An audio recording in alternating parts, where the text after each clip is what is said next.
I wouldn't even think about that. I'd just be like, that's funny.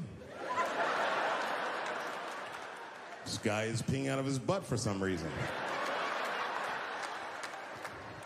Oh my God, he must be a veteran. Thank you for your service.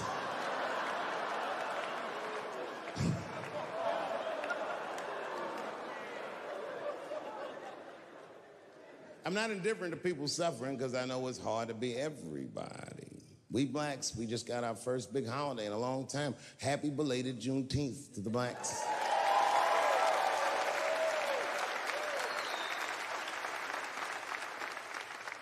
Juneteenth is a strange holiday, isn't it? It commemorates when black people in Texarkana area of the country first found out they were free. But remember, they were free when they found out. They just didn't know it yet. Very, very interesting holiday. You know, I learned something. This is a wild story. I learned this past Juneteenth of a story that's true, and there was a black man who was in South Carolina during slavery who somehow got granted his freedom by his so-called master. And when his master granted him the freedom, he also gave him a plot of land. Now, it turns out this brother was brilliant. He had a good eye, a good knack for farming, and he farmed this plot of land very successfully and made a lot of money. And this is where the story gets crazy. When he got all that money, this nigga bought some slaves. Have you ever heard this before? This is a true story. Not only was he a slave owner, he became a slave breeder and employed tactics that were so cruel, even white slave owners were like, yo, my man. He was a wild dude, but he did it just because that's what successful people did at the time, and he just wanted to be down. What a fucking tragedy. How can a person that went through slavery perpetrate the same evil on a person that looks just like him? It's mind-blowing. And, shockingly, they're making a movie about him. Ironically, it's called Space Juice.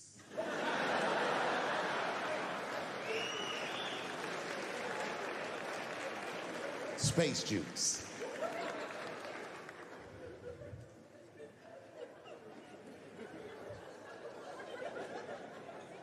The point of that story is this person was invested in a construct.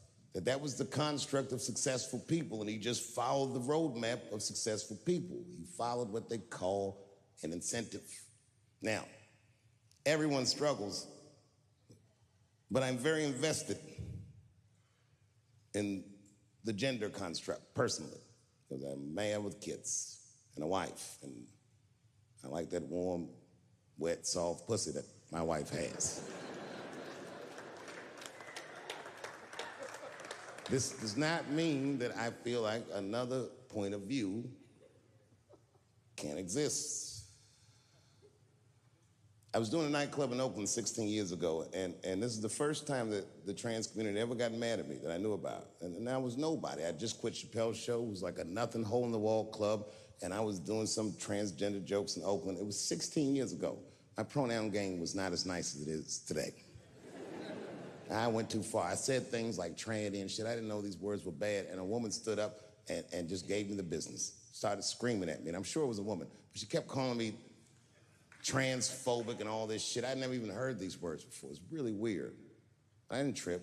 I just gave security the look like, get that bitch out of here. And I kept it moving. And then she went to the press, and the next day, one of the gay papers wrote all the same things she had said to me about me in the paper. Misquoted the jokes and was calling me transphobic. And again, all these words, I'd never heard them before, but every time that I talked with anybody from that community since, they always repeat the talking points from that article.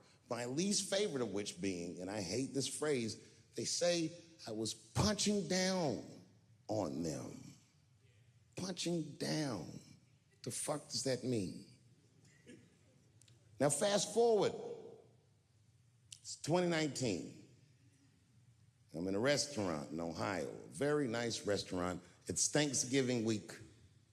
And to be honest, it's not a very nice restaurant, but it's a nice restaurant if you're a white person from Ohio that's never been anywhere before. Picture Chili's.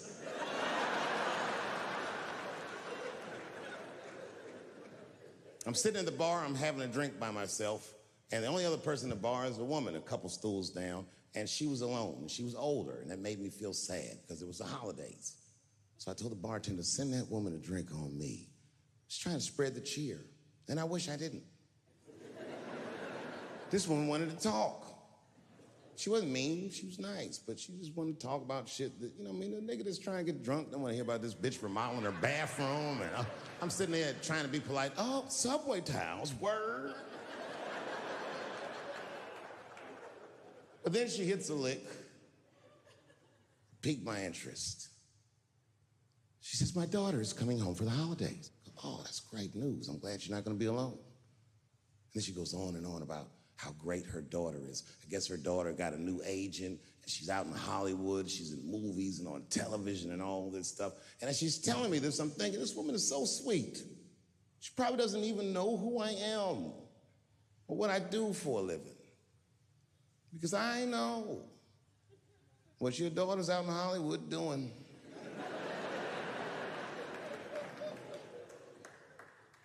And then she goes, would you like to see her picture? Oh, now I don't want to see this woman's picture, but what am I gonna do? I go, okay, yeah, sure, I'd love to see the picture. And I grab the picture, and this is all I say. Oh, she's very beautiful. And as she puts the picture away, she looks mean all of a sudden, like she caught me in some kind of trap. What does that face mean? And then she goes, she's transgender. And I think to myself, oh, this bitch does know who I am.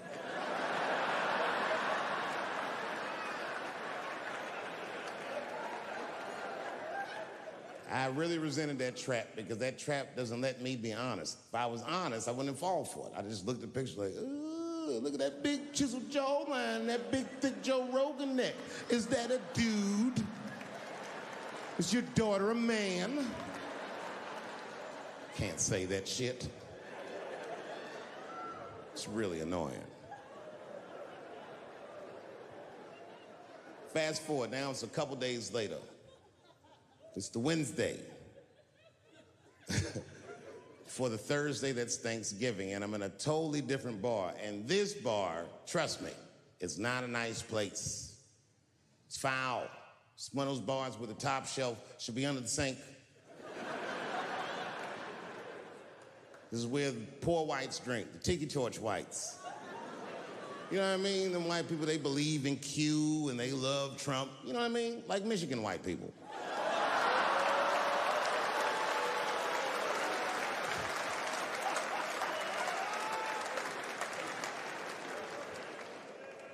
I remember I was at this bar one time. This is that kind of bar it is. I was in there one time, I was fucked up. And I turn around to everybody in the bar, I go, hey, everybody, I'm gonna buy everyone in the bar around the drinks. And all the motherfuckers like, hoorah! And the bartender knew I was drunk, so she pulled me aside. Mr. Chappelle, are you sure about that? That's going to be $16.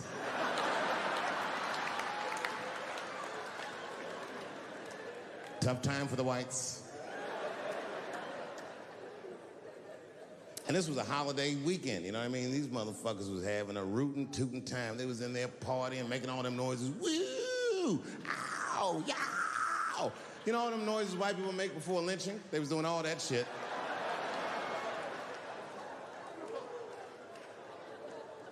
I was drunk. I looked over my shoulder. I thought I was tripping. I guess who was in the bar? I thought I was seeing things. I looked across the room, and I saw the trans bitch from the picture. I couldn't believe it.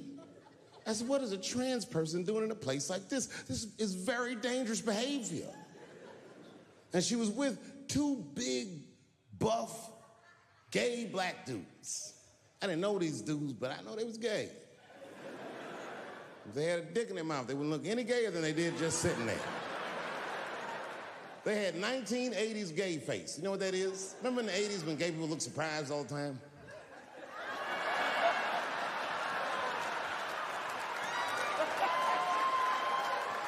Close your mouth, nigga. What's surprising? You know what I mean?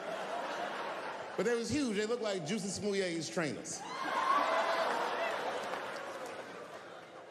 And I'm thinking, man, these motherfuckers in a line of trouble. So what I do is I stand up And everybody in the bar likes me, so I make a big show of it to make sure that everyone can hear me. I walk right up to her, and I go, hey, I just met your mother the other night, and she told me all the great things you're doing in Hollywood, and I cannot believe that someone from a podunk place like this can achieve all that. I'm so proud of you. Welcome home. And the whole bar said, hoorah.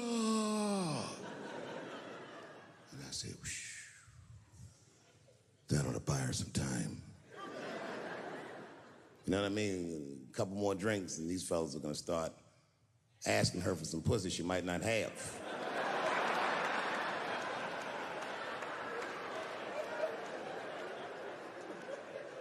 And she was very gracious. She said, thank you so much, and we shook hands, and as she was shaking my hand, her face turned mean, like her mom's. And she said, do you mind not punching down on my people? Oh, I don't like that. Normally, I would have let it go, but I was drunk. I said, what might you mean, bitch? I was careful to call her a bitch because I didn't want to blow her cover.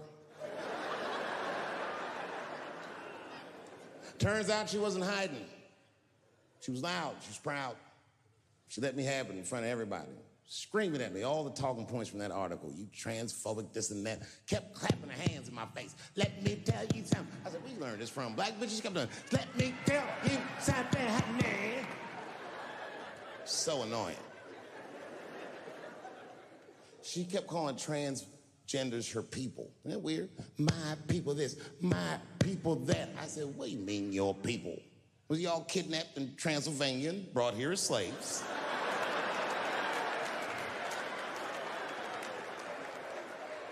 She said, my people have struggled for decades, honey. Decades. And I looked at them gay black dudes like, is there anything you niggas need to tell this bitch? Clifford.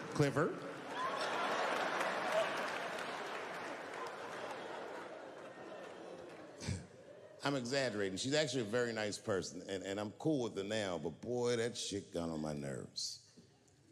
And it got on my nerves because whenever someone says that to me, I know they've never seen me for themselves. They just repeat what they've heard.